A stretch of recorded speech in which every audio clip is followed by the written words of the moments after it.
తిరుమల శ్రీ వెంకటేశ్వరస్వామి కథ వినడానికి చాలా అద్భుతంగా ఉంటుంది కదా. ఈ కథలో మనకు తెలియని ఎన్నో విశేషాలు, ఎన్నో రహస్యాలు కూడా దాగి ఉన్నాయి. సరే, ఈరోజు మనం ఆ పవిత్ర గాథలోకి ఒక ప్రయాణం చేద్దాం. దాని వెనుకున్న ఆంతర్యమేంటో తెలుసుకుందాం. మనం తరచుగా వింటూ ఉంటాం, తిరుమల స్వామి చాలా సంపన్నుడు అని. మరి అంత సంపదన దేవుడు అప్పుల్లో ఉన్నాడని కూడా అంటారు. అసలు ఎందుకలా? ఈ వింతైన ప్రశ్నకు సమాధానం ఆ తిరుమల పురాణంలోనే ఉంది. ఇంకో విషయం, లక్షలాది మంది భక్తులు స్వామివారికి తలనీలాలు సమర్పిస్తారు. ఇది మనందరికీ తెలిసిన విషయమే. మరి ఈ ఆచారం ఎలా మొదలైంది? ఈ సంప్రదాయాల వెనుక ఒకే ఒక శక్తివంతమైన కథ ఉంది. అదేంటో చూద్దాం. అంతేకాదు, యాత్రికులు ప్రధాన దైవాన్ని దర్శించుకోవడానికి ముందు ఇంకొక దైవాన్ని ఎందుకు పూజించాలి? ఇలాంటి ప్రశ్నలు ఎన్నో. వీటన్నింటికీ సమాధానాలు కావాలంటే మన కథ భూలోకంలో కాదు, ఏకంగా స్వర్గలోకంలోనే మొదలవ్వాలి. అక్కడ దేవతల మధ్య జరిగిన ఒక పెద్ద పరీక్ష దగ్గర.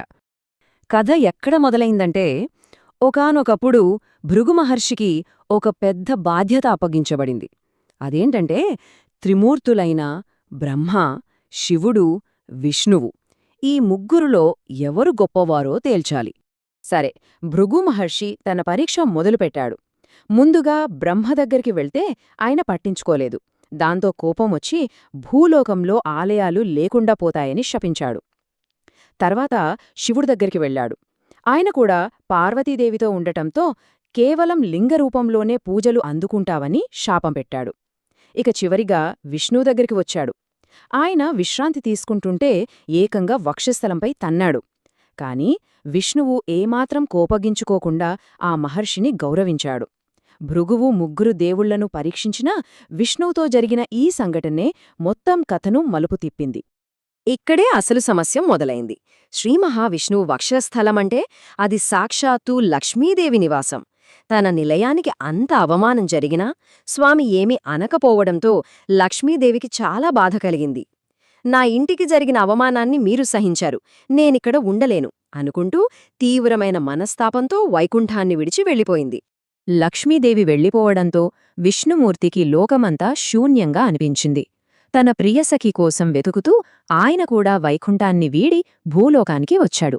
ఇక్కడ ఆయన పేరు శ్రీనివాసుడు. మానవ రూపంలో లక్ష్మి కోసం ఆయన అన్వేషణ మొదలైంది.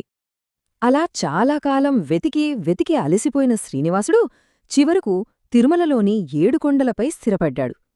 అక్కడే ఒక పుట్టలో ఆహారం, నీరు అన్నీ వదిలేసి కేవలం లక్ష్మీదేవి గురించే ఆలోచిస్తూ ఏళ్ల తరబడి తీవ్రమైన తపస్సు చేయడం మొదలుపెట్టాడు.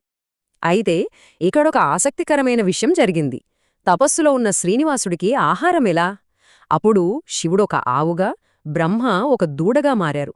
ఆ ఆవు ప్రతిరోజూ రహస్యంగా పుట్టదగ్గరికొచ్చి శ్రీనివాసుడికి పాలిచ్చేది. ఒకరోజు పాలు లేకపోవడంతో కోపగించుకున్న పశువుల కాపరి ఆవు మీద గొడ్డలి విసిరాడు. ఆ దెబ్బ ఆవుకి తగలకుండా శ్రీనివాసుడు పుట్టలోంచి బయటకొచ్చి అడ్డుపడ్డాడు.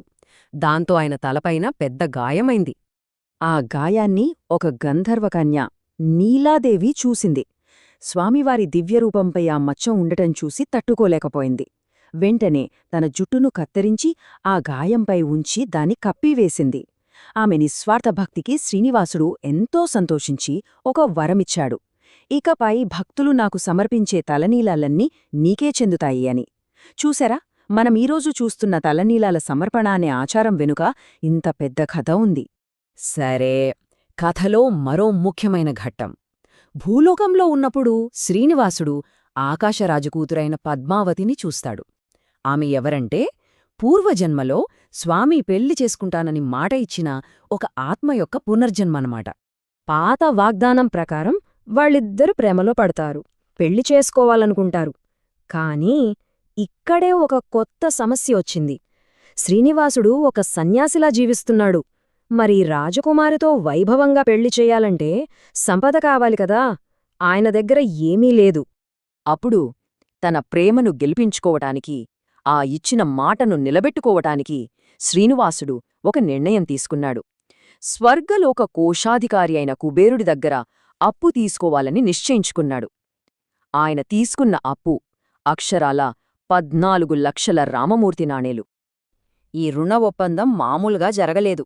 సాక్షాత్తు బ్రహ్మాశివుడు సాక్షులుగా ఉన్నారు. ఒప్పందమేంటంటే కలియుగం ముగిసేలోపు అసలు వడ్డీ రెండూ కలిపి చెల్లించాలి.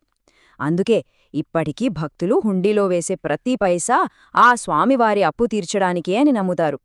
చూశారా, మన హుండీ సంప్రదాయం వెనుక ఉన్న కథ ఇదే. సరే, పెళ్లి వైభవంగా జరిగింది.